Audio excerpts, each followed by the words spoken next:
Today is a very special day, and that is because today is a day of anonymous judgment.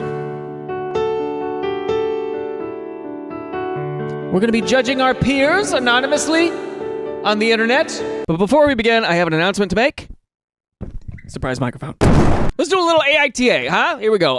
Okay. AITA for refusing to move out even though my roommate is 7 months pregnant. Hi, guys. Last week, my roommate Becca found out she's not only pregnant, but 7 months along. Wait, she found out last week that she's 7 months pregnant? That's a thing, isn't it? Surprise pregnancies is a big thing, I feel like. I can't imagine not knowing. Doesn't that mean like you don't have your period for 7 whole months and you're like, yep, everything seems in order here? Isn't there? Okay, hold on. I've actually heard somewhere that there's a type of birth control that can kind of like prevent you from having periods for a while. Am I making that up? I might be making that up. She texted me that we had to talk today and I had assumed she'd be moving out soon for more space when the baby comes. Instead, she told me I have to move out to make space for the nursery and her baby daddy to move in. There has to be a better word than baby daddy. I think if he's going to move in, that means they're kind of committed to having a shared family experience. I feel like baby daddy is like, I don't know, there's a weird feeling with baby daddy. There's got to be a more elevated version. How about just like before the father moves in? I don't know. The other thing too is like if she owns the space, if she's the owner of the space, or if she's the primary person on the lease and you are renting from her, then she has every right. She has every right to kick you out, unfortunately. But if you sign the lease together, I don't know, then you have rights, you know? I'm on a terrible salary and cannot afford anywhere else to live. Plus, she wants me to move out right now so she can prepare for the baby. Even if I wanted to move out now, the apartment rentals in my area are either too expensive or well below living standards, so I don't want to move. She went absolutely crazy the moment I told her I wouldn't move out because I'm ruining her motherhood experience by not letting her family live together. I pay rent here and my name's on the lease until at least the end of the year. I'm not going to pull out of the lease, and I told her that if she wants her little family together that she should move and I'll find someone to half the cheap rent with. That made her start crying and saying how I just want to ruin her life to the point her baby daddy had to console her and tell me to get out of their way already. I've not heard her stop crying since, but I think I'm totally valid that I don't want to leave. AITA for not wanting to move out. I think the fact that this pregnancy took her by surprise, she's hoping that the heavens will part and that a really simple solution will fall into her lap. Like, I'll just stay here and then have the perfect family. You know, that's asking for a lot. It's asking for a lot from you, and it's asking you to uproot your entire life and change the way that you were doing things for the past whoever knows how long. But yeah, the lease is up at the end of the year. Your name is on the lease. It's not like your name is not on the lease. You have an equal part of this place, right? I think there's room here for you to look for places just to think about it. Or if you want to have an honest conversation with her and, you know, the baby's father and stuff like that, then maybe it's like, look, I would be happy to move out. I simply cannot afford it. If you guys want to help me find a place that would be good or equally as good, you probably don't have the time to do that because you have a baby on the way, but I can't move. You all can share that one bedroom. That's fine. I'm fine with a baby being in the house till the end of the year. I'll help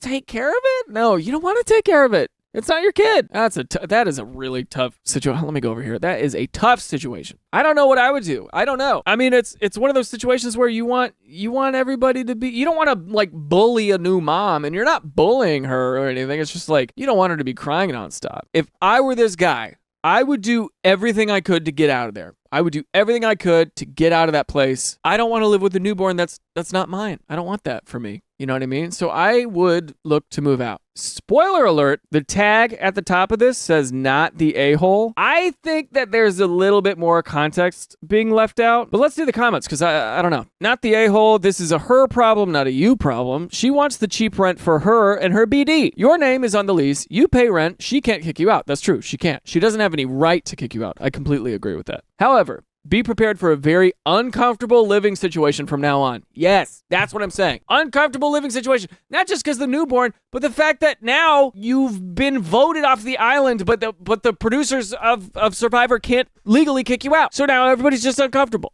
You know, you've been asked politely to leave the party. You don't have to leave the party. Legally, you don't have to. This is what I'm thinking. Because she's a new mother and because she's trying to build a family, her overwhelm trumps your overwhelm in this situation. These are completely different problems and these are different things, but in my personal experience, and I'm going to get heat for this, I'm sure. I think her overwhelm is like towering because she has this huge life change coming up. And so she's going to feel more passionate and she's going to feel more like she's in the right, to ask you to leave and to be frustrated that you're not leaving. All of that is super, in her wheelhouse. And so I'm just, God, if I were that guy, I'd be like, okay, I'm going to figure it out. I don't know. Either like move back in with your folks, which is not a great move temporarily until you save enough money to go somewhere else. Also, figuring out your salary situation, the fact that you're on a terrible salary, that's the thing that I want to focus on, to where you are forced to stay where you're at. If you are on such a bad salary that you are forced to stay where you are, that's a conversation you need to have with your boss, or that's a conversation you need to have with Indeed.com,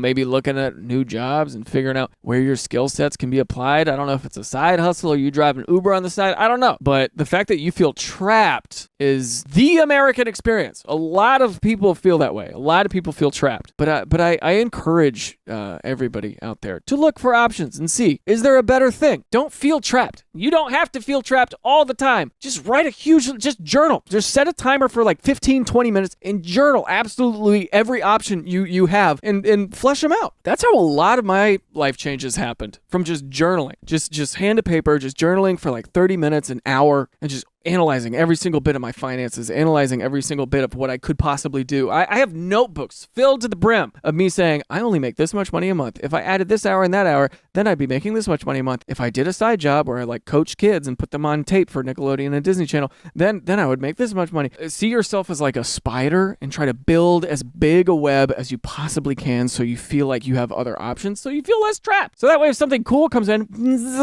hits the web, you go, oh, that's it. That was the thing. I'm so glad I built that web. I'm so glad, because this is actually something. And then you go and you catch it and you eat it. And when you eat the bug, when the spider eats the bug, then you're able to move out of the apartment. AITA for not helping out when I was a guest at my in-laws. So I have this theory, maybe faulty, that when one hosts a dinner party, the host does everything and guests relax. Well, yeah, but you offer at least. It's for the host to go, no, you stay there. No, you're a guest. The host has to say that. You as the guest can't do that. You know what I'm saying? That's for the host to say. Whenever I have guests over, I don't want them helping me set the table doing the dishes. I want them to have fun and drinking and enjoying. Yes, I love to enjoying. My favorite activity is to enjoying when I'm over at somebody's house. I was recently at my in-laws. My mother-in-law cooked up a storm and was frantically running in and out of the kitchen with various dishes, etc. I ate, took my plate to the kitchen, rinsed it off, and then I saw my father-in-law sitting watching the game on TV, so I sat with him and chatted, sipping wine. Okay, so you did take the plate to the kitchen, you rinsed it off, and you went out and you sat down. Okay, here we go. When we got home, my husband was really upset I did not help his mom bring out the dishes or clean up after the dinner. I was surprised and said, I'm the guest. When she's over at our house, I don't ask her. He said, but she always offers. You should have offered. Yeah, the offering. That's what I was saying before, right? You have to offer. I thought this situation was the mom asked, like, hey, would you mind helping me out? And then, this person says no. That's not good. But if this is the onus of you didn't offer to help, I mean, yeah, I don't know. Let me keep reading. I said, but I don't feel like doing housework when I'm a guest at someone's house. I don't really like cooking and usually order takeout when I have guests. My husband said, this is not some stranger. This is family. You didn't see how tired my mom was. Everyone was helping and you just sat there and drank like a spoiled princess. Yeah. Okay, that changes things. He likes to bring that up because I am an only child and maybe I am a little spoiled. This person has a lot of self-awareness. I'm trying to figure this out. What's this about? When I brought up his father and how the father was not helping, he got even angrier. Okay. So I don't know, maybe I'm in the wrong here, but I don't want to be handling dishes and stuff when I'm tipsy. The way that you're phrasing it over and over again is like, I rinsed off the plate and I did a little bit of this, I did a little of that, and then I sat down with everybody else. That's one story that I heard, but the next story I'm hearing is, I don't want to do nothing when I'm tipsy. I don't want to wash dishes when I'm the guest in the house. Maybe I am a little spoiled. Maybe I am an only child. Yes, I don't like doing dishes. I don't like cooking at all either. I just like ordering in. If you notice that the mom was hella tired and you didn't do anything, hello? Offer. Offer, folks. You know, maybe they're like, no, I got it. No, please take a seat. Please take a seat. That's one thing, right? But if they're like, oh, yes, please. And then you go, I was bluffing. I don't want to help. Then everybody's going to be looking at you like you little princess. Ages for those interested. Me and husband are 45. Mother and father-in-law were both 70. People are asking me if my husband helped. Yes, he did, but he just needed to carry plates from the table to the kitchen. Women were expected to help prep the food, and I'm not great at cutting food or cooking. Okay, let's see some of these updates here. Thanks for the comments. I am a bit spoiled and a bit of a princess now that I realize. I think they're kind of proud of it. I think if somebody refers to themselves as a spoiled princess, I think they, I've been watching a lot of Love is Blind lately, and so I feel like, people are like, I'm a little bit of a spoiled princess. There's a bit of like a new shine to that kind of thing, like a clean queen, just like some kind of interesting personality type, I think. Can I offer to help but put up boundaries? Like, I don't like prepping food. I can carry stuff to and from the kitchen. Like one time my mother-in-law asked me to cut vegetables and it was very difficult, and I could hear she was getting a little frustrated and said, it's okay, I will do it myself. If you're with your family, if you're with your mother-in-law, I learned how to cut vegetables when I was with my ex-girlfriend from a while ago. Her mom had me help cooking, and I got better at knife work. And you can too. Update number 2, part of the reason for me posting this is because I got invited over to their house yesterday for a holiday, and I wanted to see how to act. You mean that you wanted to see how to act even though your husband told you that this was the expectation in their house? You gotta understand, if your husband is telling you this is what he thinks, how we should behave at my parents' house, then you as the wife, especially, y'all are in your mid-40s, you gotta figure this out by now. You gotta honor the rules. It's not your house. You know what I mean? It's not your house. Listen to them and their expectations a little bit, right? Because everybody labeled me an a-hole. I made sure to ask and offer to help out, but mother-in-law said she doesn't need any help and said I don't need to be in the kitchen. Plus, she had at least 4 people in the kitchen helping her, and my son was helping her make some fancy beef Wellington thingy. You can just say beef Wellington. Something's going on here. You like being, this person is like a fancy little beef Wellington thingy. I imagine that you have long nails that are well kept. That's what I think. I think the way that you're speaking shows me that I can get an image in my head of probably what you're like. And it's not a bad thing. It's just like a little beef Wellington thingy. I'm a little spoiled princess, a little thingy here. So I guess whether or not I ask, they don't want me helping. But the good thing is my husband wasn't mad and was happy when we came home. So thanks for all of your input. That's the thing. Ask. Offer. That's it. That's all it is. It's a gesture. It's a polite thing. Let's see what people are saying in the comments here. My rule is that I follow my husband's lead when it comes to his family. Yes. That is the easiest way. That's the easiest way to know what to do. You just like look around and go, you know what would have helped? The fact that you're an only child isn't doing you any favors in this department, because I'm a youngest sibling, right? I'm the youngest of 4, and then I have 2 stepsisters. But being the youngest of 4, I was able to watch and observe other people and learn from their mistakes. But because you're an only child, you probably feel like you make your own decisions and you make your own rules and stuff, and that's probably like a little bit of a seeded mindset that you have versus me being the youngest and other people with larger families. They're able to like observe their surroundings and learn based off of the mistakes of others, or learn based off of what other people are doing. If he is sitting and chilling, then so am I. If he's helping them, then I will as well. Yeah, was this an all hands on deck? Oh, women work, men watch football? ? Her husband was helping out as well. Yeah, so you and your husband are a-holes. I just can't imagine watching somebody run around like that and not at least offer. 9 out of 10 times people say no, but it's polite to ask. Yes, you're a guest, but JFC, if you help, it can cut time in half and everybody gets more time to visit. Yeah, totally. It's also kind of cringy you got tipsy at what is coming across as a more intimate dinner, in my opinion. I have nothing against drinking, but your 70-year-old mother-in-law probably could have used some help. Yeah. Also, don't want to handle dishes? What? How drunk were you? At slightly tipsy, you should be able to handle a dish just fine. Yeah, I mean, if it's like a bunch of sharp knives and you're cutting, turkey with these huge serrated blades, maybe not. But, I actually have a pretty severe cut on my finger. You're not going to be able to see that. It doesn't matter. AITA for telling my sister her baby's name sounds like a dog's name, and now she won't talk to me. My sister had a baby. I'm happy for her. Her baby's name is Ruff. It's Ruff. It sounds like a dog. I thought she was joking and laughed. I was wrong. She asked me why I was laughing. I said it sounded like a dog barking. Ruff, Ruff. I thought we were laughing, but she got mad. She was angry. Yeah, Yeah, this is definitely a dumb name. She said I was being disrespectful and that the name had meaning to her and her husband. They love an obscure video game character. I told her that she can name her child whatever she wants, but people will associate it and it might be hard for him in school. Yeah, think? You're gonna name a guy Rough and you're not gonna expect a bunch of kids to bully him about it? I could picture, aside from the dog thing, I could picture a bully going up, hey, how about a wedgie? Brrr, yeah, life is pretty rough, isn't it? Ha ha, swirly. Whatever this thing's called, Wet Willie. Huh? There are so many ways that the word rough is not a good, because it's a descriptive word.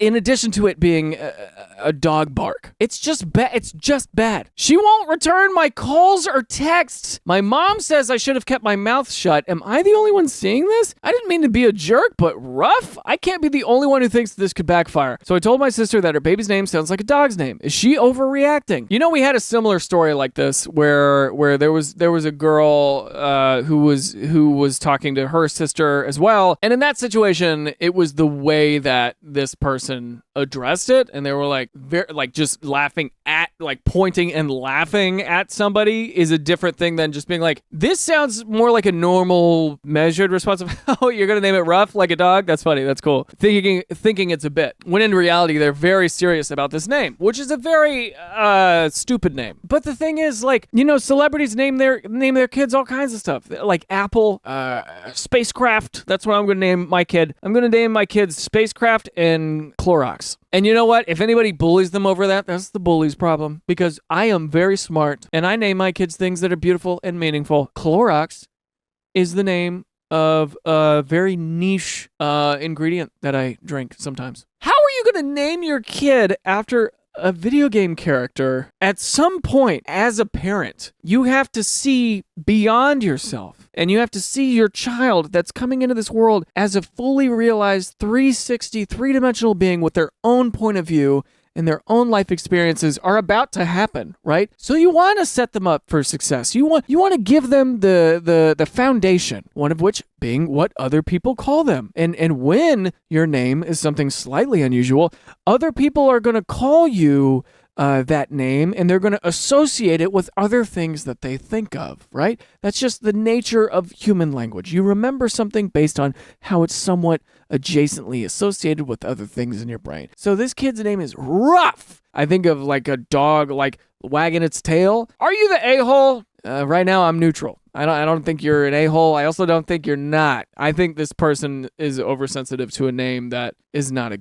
smart name. Let's see what people say. NTA. Okay, yeah, you could have handled it better, but that's a ridiculous name for a child. I'm already cringing at the jokes that will be coming once he's older. Hi, my name is Rough. Oh, is that because your parents were doing it doggy style when you were The fact that I didn't think of that first is really upsetting to me.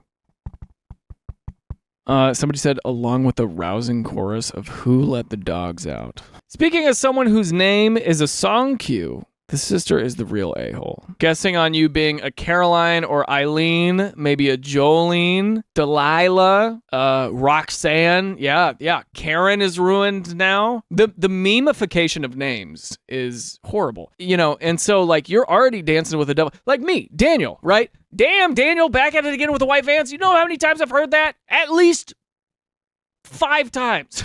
That's actually not that much. Maybe this kid will be okay. But Daniel is fine. And that was like a meme. That was like a brief moment in time. God, it'd suck to be named Karen right now. This though, you know, your parents were doing it, and you're gonna this is just gold. This is so good. Here's the weird thing. There are guys named Rusty out there. That's cool, right? I feel like Rusty and Rough are similar. I think they're similar, like gung-ho, like masculine names.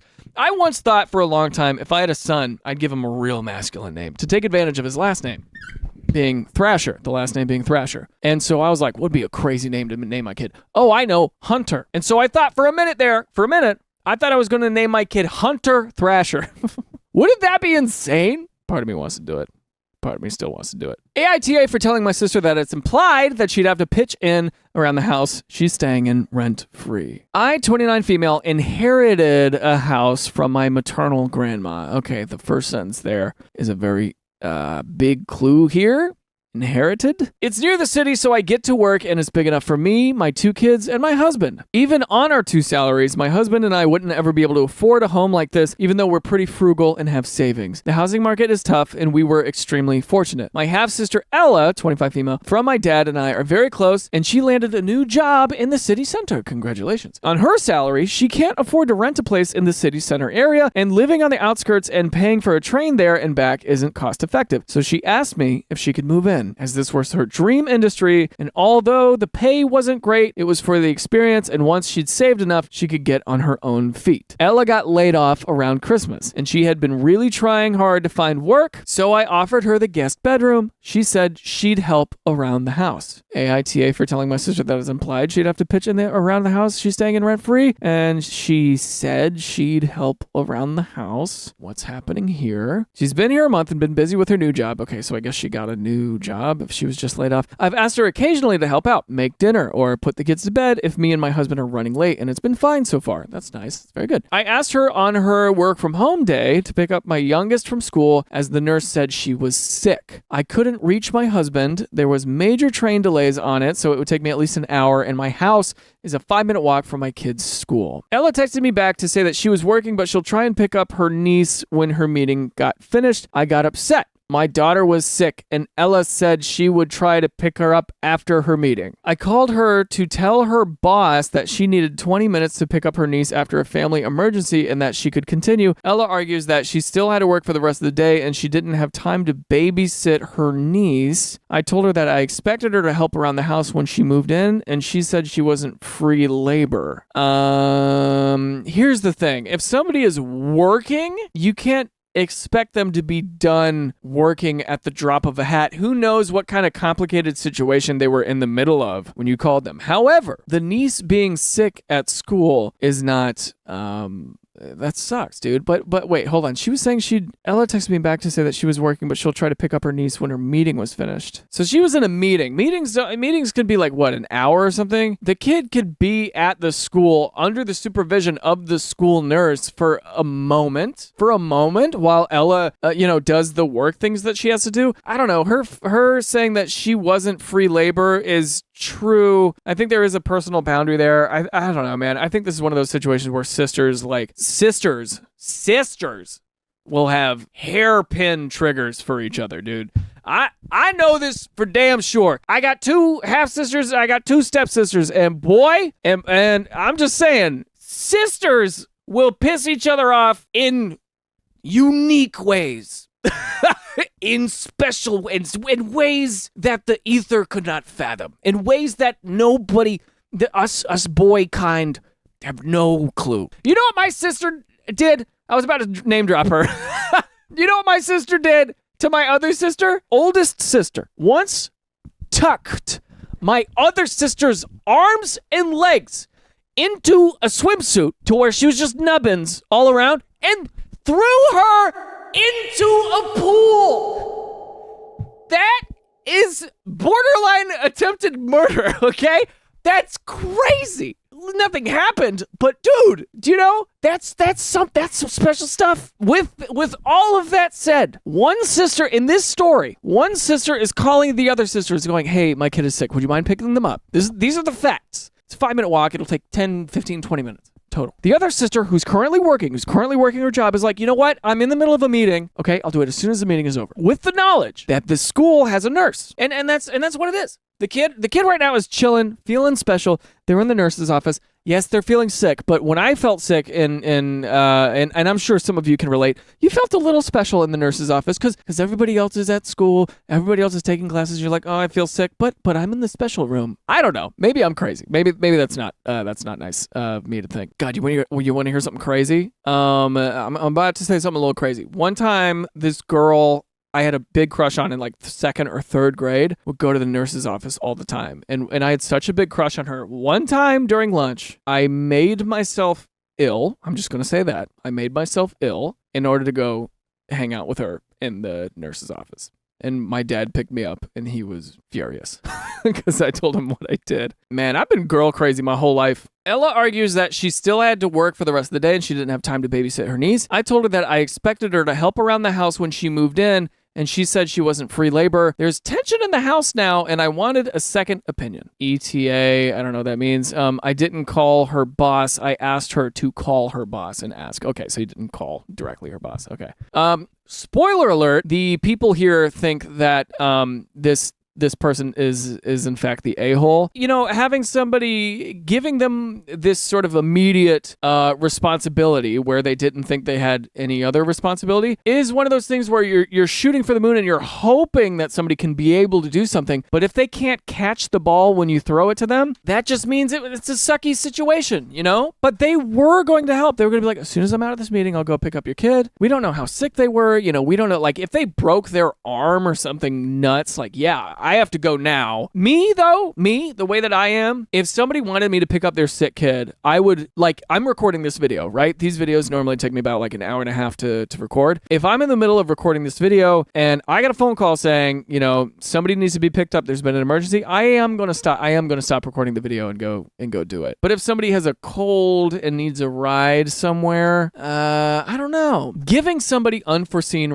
responsibilities and then reprimanding them when they're unable to fulfill that at your whim is a little too, you know, you're a little too willy-nilly over here. There needs to be expectations, you know? Yeah, there's tension in the house now because some switch in your brain goes off when you own the place and somebody there is living there rent-free, right? And it's your sister. That undertone of like the sisters, you know, the sister rage that always is permeating. It's always bubbling somewhere. It's always percolating somewhere. With the undercurrent of sister rage, there's gonna be a moment where you want to like flex that power just a little bit. And I think this was the opportunity to do that. You know, there's a little bit of resentment that occurs, that can occur when you're doing somebody a huge favor, a very nice favor. There might be a little bit of resentment when you ask for something in return and they can't give it to you right then in that moment. There's going to be a little bit of resentment. I understand that. I understand the psychology of this sister being frustrated that you're not picking up my sick kid. What the hell, dude? You live here for free. I get that. I totally get that. But if they're unable to do the thing that you're asking them to do, that you're hoping that they can do, then that's not really, you know, that's just like that sucks. You know, you can't hold that against them. They're in a meeting. The real asshole here in this circumstance is capitalism. Let's see what people are saying in the comments. You're the asshole. You offered her a room to stay to help her with her career and then expect her to drop everything off at your convenience. It's the last minuteness of the request. That's the problem. It's the last minuteness of it. Where you're like, oh, you do this for me now. Working from home is still working. That is true. That's true. It doesn't mean she's free to do whatever you need, even if it's an emergency with your children. Your children are not her responsibility. And she was busy with work. Quite honestly, even if she was at home doing nothing, she's entitled to her free time. Calling her boss was way out of line and could be detrimental to her career. Okay, let's read on because that's not what actually happened. Telling her to call her boss is still out of line. You still could have called your own boss instead of expecting her to go out of her way at work to solve your problems. I will say this. The working from home thing, I've been in a couple of relationships of different kinds, friendships, you know, romantic relationships and stuff like that, while I would work from home. People doing YouTube for a living.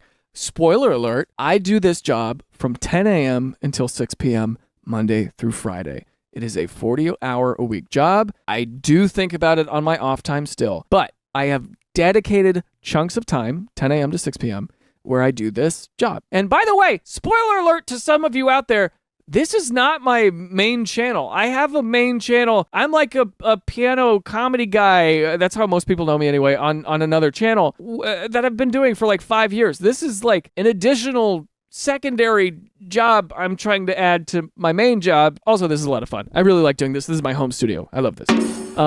But in those relationships where I'm working from home, sometimes people will walk in and they'll be like, hey, you busy? And I'm like, it doesn't look like I'm busy because I'm on my laptop on my couch. Actually, yes, it is 11 a.m. Therefore, it is the chunk of time where I'm working. But at any point, if somebody sees you chilling on your couch, on your laptop, and they don't understand what it's like to truly work from home, they're going to think they're entitled to your time. And there's a lot of these boundaries that are going to be put in place over the next few years, I think, personally, because this working from home culture is only going to get stronger. You deceived her by offering a place to stay and never telling her she was expected to pay in labor. And what is worse, in very uncertain ways she can't plan on. If you're not happy with the situation, better tell her she can't stay or she needs to pay and give her a reasonable time to replan. This next sentence sums it all up. You don't get to decide when people get to take off work to do things. That's pretty simple. I think that's the big thing. It's not your job. You don't understand the dynamic between her colleagues, and her boss, and you don't know the conditions under which she's allowed to miss work. Yeah, could have been a very important all-hands-on meeting. You cannot order someone to take care of your sick children and expect them to put all of their responsibilities aside to do so. This is your kid, so you take off work and you go take care of your kid. Bum, bum, bum. Helping around the house is cleaning, sweeping, doing dishes, processing laundry, actual housework. Helping around the house does not mean taking responsibility for your children. I do agree with that. Pretty much. Yeah, that's when I hear helping around the house. Yeah, clean up after yourself. Wipe down the counters maybe. Help with the litter box. I don't think picking up a niece is not helping around the house. You know what I'm saying? I don't think I think that could have been talked about. But again, I think this whole situation has the undercurrent of sister rage. If you have a sister, you know what I'm talking about. I know that you know what I'm talking about. Your sister if you are a woman and you have a sister, okay? There is something.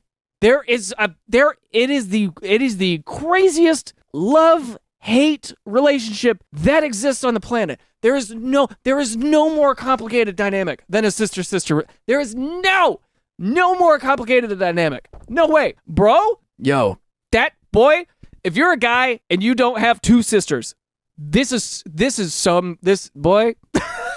All right. Am I AITAH for letting my chronically late wife miss an event she was looking forward to by not rushing her because I wanted her to face consequences? Let me rephrase this. I'm going to rephrase this to what I hear. Am I the asshole for teaching my wife a lesson? I'm going to keep reading, but that's what I'm hearing. Am I the asshole for teaching my wife a lesson? My wife and I have been together for 5 years. I'm fed up with my wife's chronic lateness to many things. It's really annoying and grates on my nerves. To her, it seems like no big deal because I always manage to rush her by telling her the time of an event 45 minutes earlier. She's never noticed earlier because she's too caught up with herself, constantly taking photos. That's the reason she's always late. What? She's always late because she's taking photos of herself always? She has a decent following on Instagram and is looking to grow as a content creator. Don't put that in quotes. It's a real job. I find it really silly how she turns everything we do into a photo session, and at this point, I've stopped agreeing to take her photos altogether. I will say that's a good boundary that you put up. Is just be like, hey, I love you. I can't be your camera guy because it makes me feel like I'm a tool for you, and I don't want to do that. We've had several conversations about this. I've told her that it's mentally exhausting for me to always have to stay on top of making sure we both get ready according to plan, but she never really does anything to address it. Dude, I'm so ADD that I'm probably like the wife, to be honest. I'm late a lot. I used to be, when I was in high school, I'd be late to class every day. I had 42 tardies from my first period Spanish class my senior year of high school. I should have been expelled probably. This time, I wanted her to experience the consequences of her actions. This month alone, we've been embarrassingly late to events 2 times, and this time was the first she realized I hadn't been honest about the timing because I used to give her an ETA 40 minutes earlier. A week ago, I told her I wouldn't be doing that anymore and that I expected her to act like an adult and be more responsible. Okay, this is a big difference. A week ago, I told her I wouldn't be doing that anymore. It was her birthday this weekend, and I got her tickets to an event featuring several performers, including her favorite artists in the first act. Yikes! So like a Coachella kind of thing. And for her birthday? And you chose to do this around her birthday? I think around a birthday, you can set aside your teacher, your professorial position, I think. Because hold on, let me go back a step. If it is something like a Coachella and a birthday, she's gonna do her very, very best to look her very, very, very best, and even more so now than ever, she's gonna want to document this. I don't know. if this is going where I think this is going, I think in this situation for her birthday and for something that you bought her, I think you might be a little bit of an asshole here. Sorry. This time, as I'd already told her before, I didn't give her the extra 40-minute buffer. I expected her to remember our conversation and store that information in her head to plan accordingly. You don't respect her, dude. You don't respect her. Figure something out. I see it. Instead, she did her whole influencer routine, decorating our room, setting up studio lights, dressing up, and taking photos. The whole time, I knew she was missing out on her favorite artist because she didn't take me seriously. It was so ironic that I didn't even feel like reminding her. I'm done with the mental burden of always rushing and planning. We arrived and she realized what had happened. She got upset and started crying, asking how I could do this to her on her birthday. She said it seemed like I was liking the rise it got from her and asked why I couldn't set my ego aside for one day. I told her this was on her. I'd already made it clear that I wasn't going to rush anymore, and she should have listened the first time and expected me to follow through, unlike her. Yeah, it's locked in. You're the asshole. You're the asshole here. Because it's her birthday, dude. I do agree with setting aside the ego for one day, dude. The fact that she said it looked like it got a rise out of you, it did. It did get a rise out of you. If I could tell from the title, you're teaching her a lesson. This is just mean, dude. You dick. She said the whole point of the event was to see the performances of those artists, the ones who we just missed. She was incredibly upset and kept crying off and on during the event. Yes! You're clearly an asshole, dude. The ride home was awkward. Duh. I was in the downstairs restroom when she texted me saying I wasn't welcome in the bedroom that night.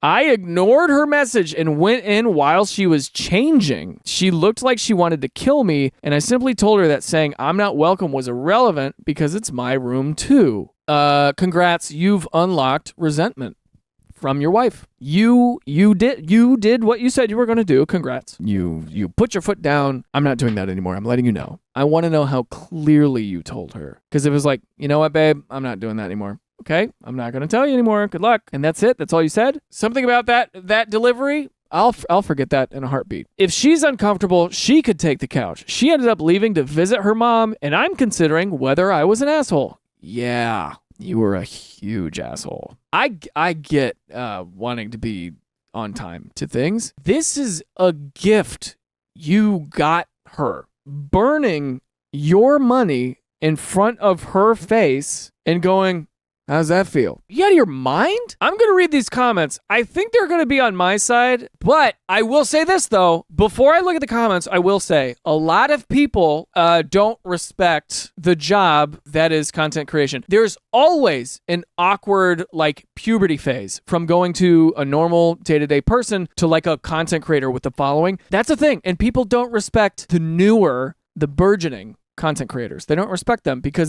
the proof isn't in the pudding yet. People can look at me and go, oh, he's a content creator, and it's not awkward or weird because I have the proof to back it up. This person is new to the space, so they have a lot of lessons they got to learn. They got to work on the work-life balance thing. That's going to get in the way for sure. It's getting in the way now. But the people in the comments might hate on the wife because she is a content creator. There's a lot of like weird subliminal stuff you think when, oh, influencers. Like a lot of people don't like influencers. I understand that to an extent because sometimes these influencers can seemingly be really selfish. You kind of have to be, especially when you're new, because you're the only one who like sees where this thing can go, and you really have to believe yourself to get to that place of being established. And then you can outsource to a team and calm down and recalibrate your work-life balance. I'm hoping the comments are smarter than that. Let's see. My wife has ADHD and struggles so hard with punctuality. I too have ADHD. That's probably why I struggle with punctuality so much. I have ADHD and I've learned if I'm not early, I'm late. There is no on time. I do agree with that. You know what? I started doing this years ago. When I first started experimenting with being on time to things, what that ended up looking like was I would leave 30 minutes early to something and I would show up 15 minutes before I would have to be there because of LA traffic and stuff. That 15 minutes of like power that I had in my car, being early to things feels really good. It feels actually, for lack of a better word, it feels like powerful. It feels like a power move. Not the asshole. This would infuriate me, and I wouldn't have put up with it as long as you did. She's an adult. She can figure it out if it's important to her. I completely disagree with this comment. I'm not gonna lie. Maybe it's because I have ADD and I understand this woman's thing, but I completely disagree with this person. However, 15,000 people agree with the upset pachyderm. No. I'm sorry. I don't agree with that. I don't agree with it. You know what they do in film and TV a lot of times? They will constantly invite people over 30 minutes early, 45 minutes early. They'll have a call time that's like significantly earlier just for a buffer period, just to make sure that everybody is there when feet hit the pavement, when things go really intense. Not the asshole, but how did it get as far as 5 years married? I wouldn't go past the third date for someone who didn't value my time as well as anyone else's. Maybe this Instagram bullshit is new behavior. I agree that the Instagram stuff is probably new behavior. I think it's new behavior. I think, though, that instead of teaching her a lesson, I think you have to sit down with her and say, what can we do as a couple to mitigate these things? I feel like I'm working for you. I don't want to feel that way. I understand that the social media thing is really important to you. I understand that content creation is important to you, but she's going through this weird phase where she's growing her following, right? And she doesn't know how to manage that. She might also have a little bit of ADD. That's, with the time management thing. She might have like some weird thing. I don't know, dude. But if you love being on time to things, if you pride yourself in your ability to be on time to things, and your wife is constantly making you late for things, you got to have a real conversation. This is happening, as I called it before. This is happening because this Instagram bullshit. I called it. The comments here aren't gonna dig what's going on because they don't think that social media is a real job. The irony of her mentioning your ego. Again, you don't understand. In this job, and I'm saying this as somebody who's already like made it, quote unquote, right? Like I have a team now, but I didn't have a team before, and I had to do everything. I had to set up the lights every time. I had to set up the audio every time. I had to figure out, I had to write the script. I had to edit everything. And I did that all the way until I had like 1 million subscribers. And then I hired a part-time assistant, and then I figured out how to grow a team more effectively. And now I'm working with Mythical, like Good Mythical Morning and all them. And they're helping me figure out how to grow the business and stuff. I'm on the other side of it. But there is a puberty phase. The problem is, though, she's married, and she's married to you. And you value being on time. That's the problem, is that it's a big shift in her behavior when you've sort of always felt this way, right? To me, this is a conversation that you guys need to have. Could you have waited until after the concert, the thing that was so important to her? Yeah, I think you should have. What's the difference of a week? You're burning your own money and smiling at her, feeling like shit. But if you really love your life partner, this woman who's going to be the mother of your children, and you don't want her to resent you, if you actually want to be in this marriage forever, this one time over her birthday weekend, you could have waited. I think you're an asshole.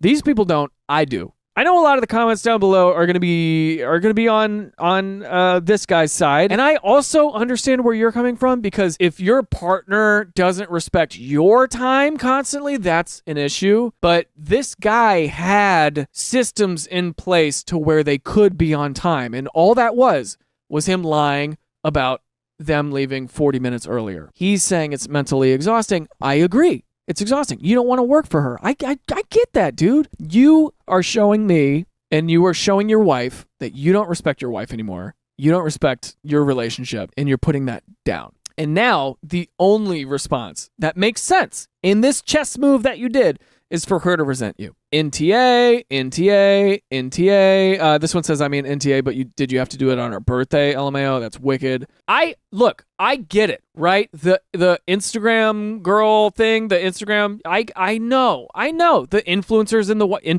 the wild, like Instagram feed where everyone's taking pictures of themselves. I went to the Starbucks yesterday, and there was a girl who clearly got a new haircut, like a really cool kind of short bob haircut. It looked good. It was really smooth looking.